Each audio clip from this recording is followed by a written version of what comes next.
going on, guys? Welcome to Airsoft Armada. We're going to be taking a look at today the Elite Force 1911A1. It's a CO2 only pistol. This is a new pistol that just came out. It's pretty much your standard A1. There's no real bells and whistles. It's just all blacked out. Even the handles are black. They're not even brown. So this is pretty much just a get it done pistol. Now, it's got the standard magazine release as usual. It's got the the slide release. You yank that out. You can remove the slide. It's only got a single-sided safety on it. Standard slide serrations. The A1 sights. So if you like the standard A1 sights, you're in luck. And it's got the good old school hammer.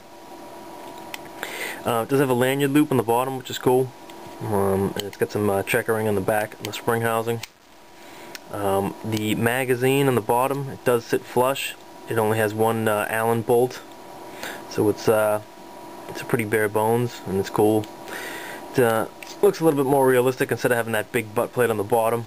The magazine release, I'm not too thrilled about. I mean, I'm pushing it all the way in. Seems pretty hit or miss.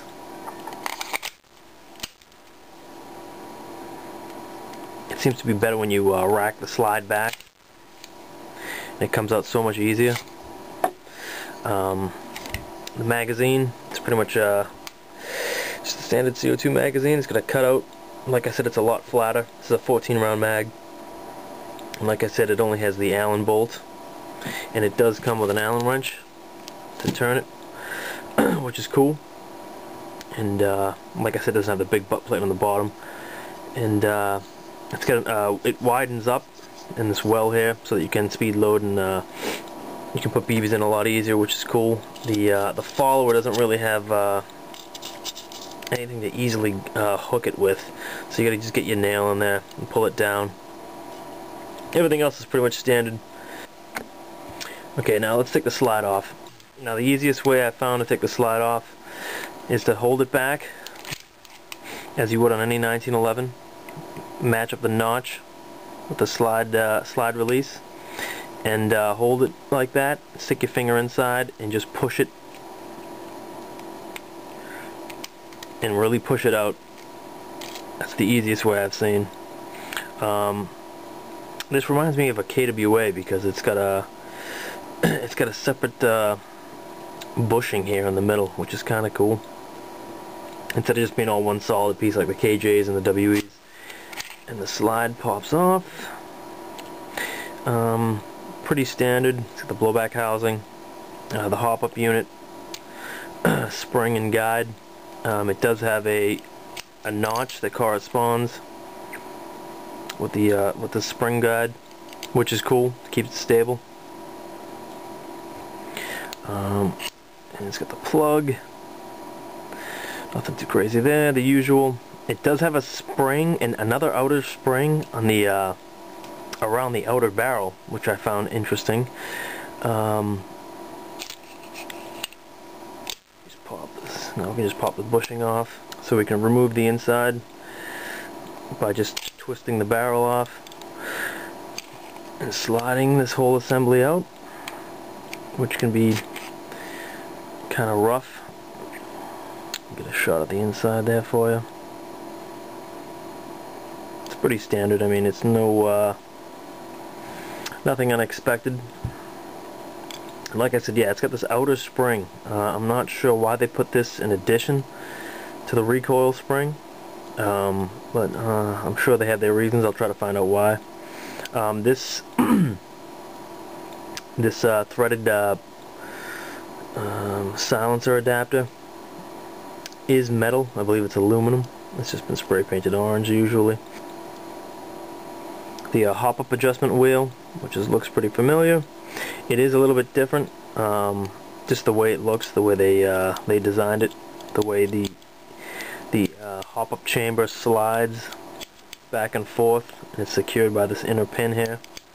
It's about the only real difference, in addition to this outer spring here. Alright, now we're going to go ahead and disassemble the lower.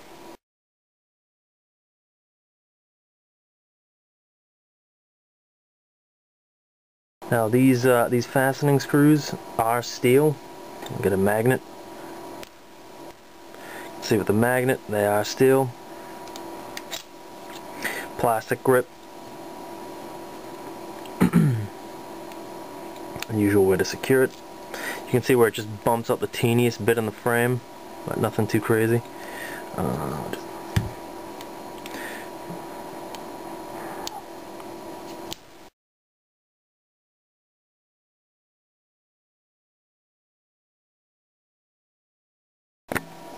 now that we get the handles off, we're going to remove the spring housing by pushing this pin out. As you push it down, you can just get a tool. I usually use something that's plastic, so it doesn't mar the finishes. Pull the pin out, and this spring housing, it's got like a separate, looks like a lead weight in there, and the spring, I won't pull that out though, it's the usual.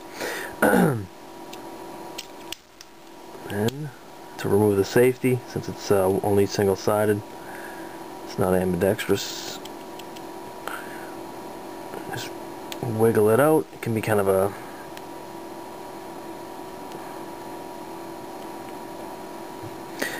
pain.